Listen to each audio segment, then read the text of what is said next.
Assalamualaikum warahmatullahi wabarakatuh. Selamat pagi anak-anak. Hari ini bertemu lagi dengan Ibu dalam pembelajaran jarak jauh Kecamatan Lemawungu, Kota Cirebon. Hari ini kita belajar bersama Ibu Rizky Amalia, guru kelas 2 SD Negeri Cakol 3. Hari ini kita akan belajar tema 4, hidup bersih dan sehat. Tema 3, hidup bersih dan sehat di tempat bermain. Pembelajaran keempat sampai 6. Hari ini kita akan belajar apa saja? Ya, yang pertama kita akan bisa membaca dan menyebutkan isi teks pendek yang berkaitan dengan lingkungan tidak sehat menggunakan lafal dan intonasi yang tepat. Yang kedua, setelah pembelajaran ini nanti anak-anak bisa menentukan rusuk, sisi, dan titik sudut bangun ruang dengan benar.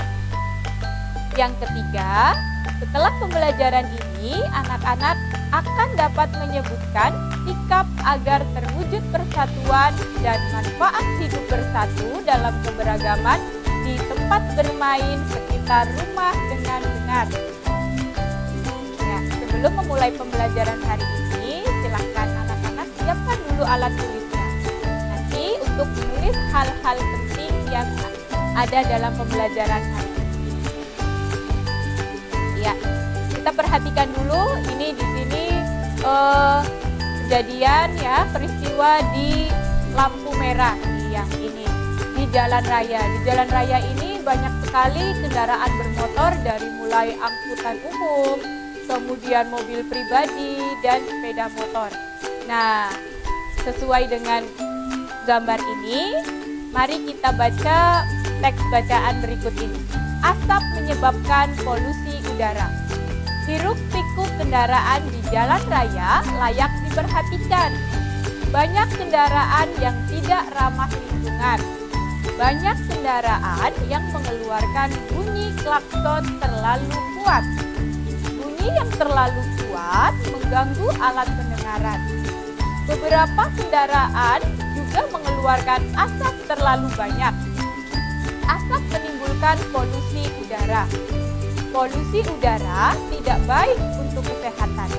Kita dapat terkena ISPA atau infeksi saluran pernafasan akut. ISPA dapat menyebabkan kematian.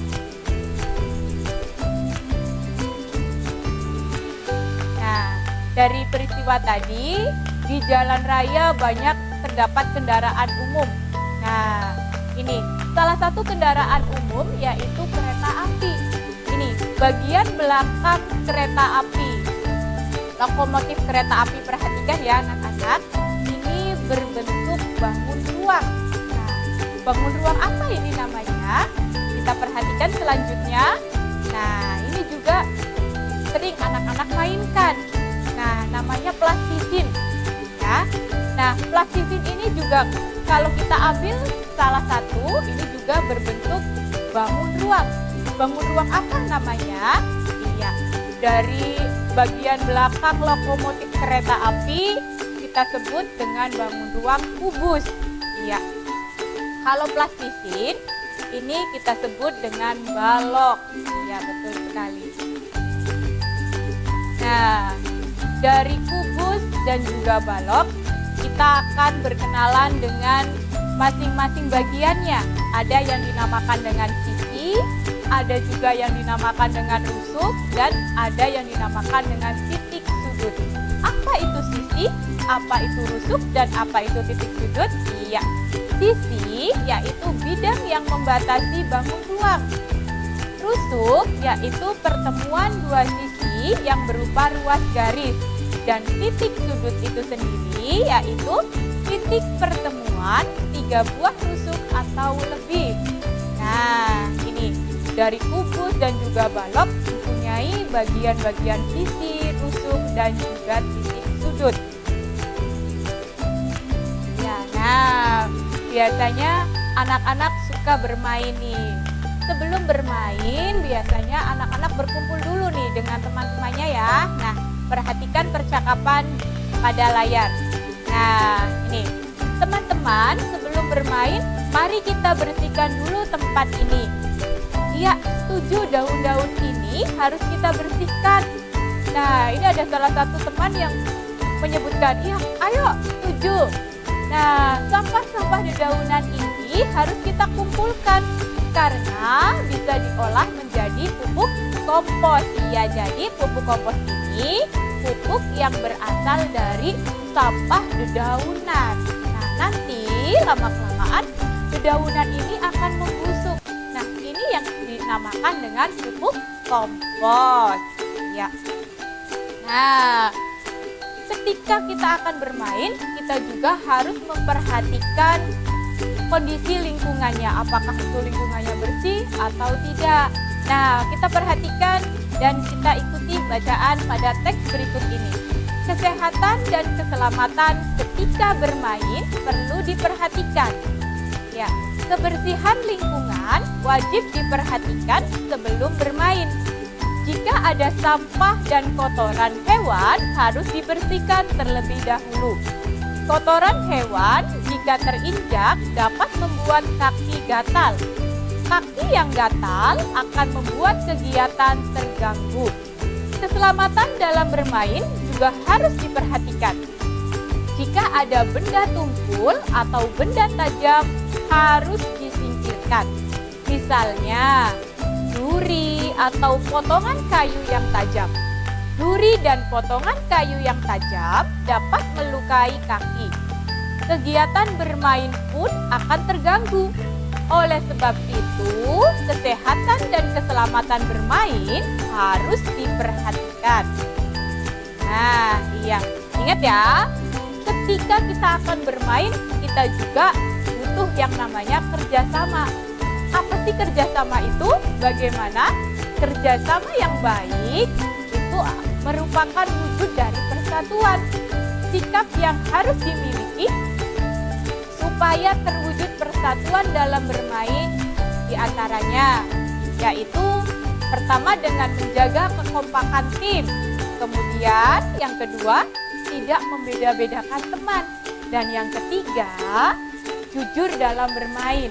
Dan yang keempat, sportif atau ketika bermain kita bersikap satria. Jadi ketika kita kalah dalam bermain, kita mengakui kita kalah dan mengakui juga ada pemenangnya. Ya. Nah, kebersamaan merupakan wujud persatuan nih.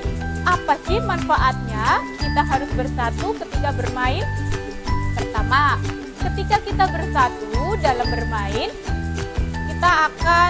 permainan tadi akan terasa lebih menyenangkan. Yang kedua, bisa menjaga silaturahmi dan kekompakan. Yang ketiga, menjaga kerukunan. Yang keempat, permainan akan terasa lebih mudah.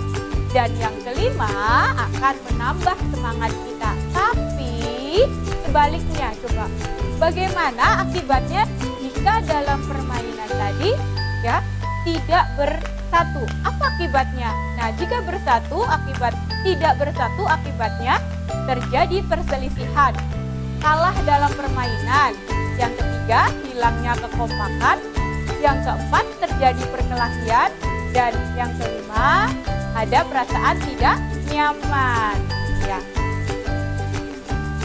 Nah, berikutnya ini ada soal evaluasi. Ada 5 soal.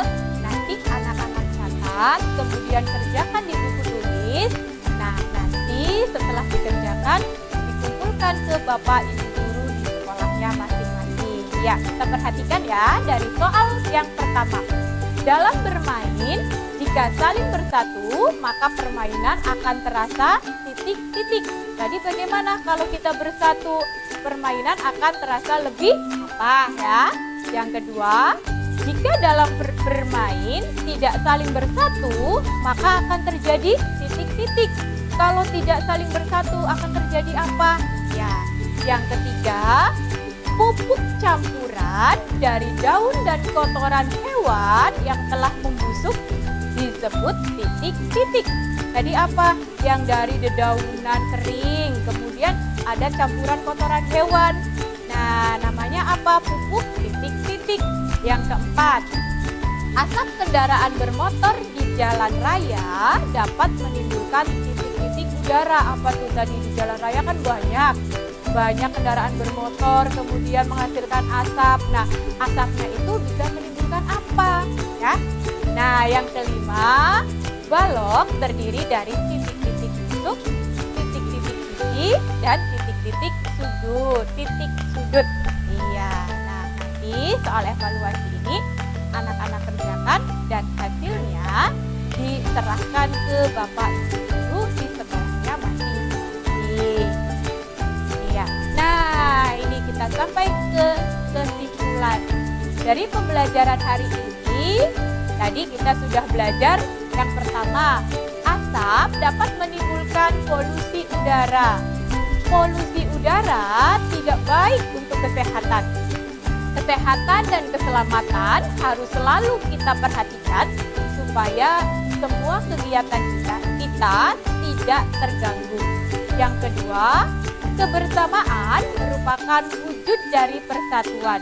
Dan yang ketiga, bangun ruang seperti tadi, kubus dan balok mempunyai bagian yang namanya rusuk, sisi, dan titik sudut. Ya, itulah tadi pembelajaran kita hari ini. Tema 4, subtema 3, pembelajaran 4 sampai 6. Terima kasih. Semoga pembelajaran hari ini bermanfaat. Terima kasih. Wassalamualaikum warahmatullahi wabarakatuh.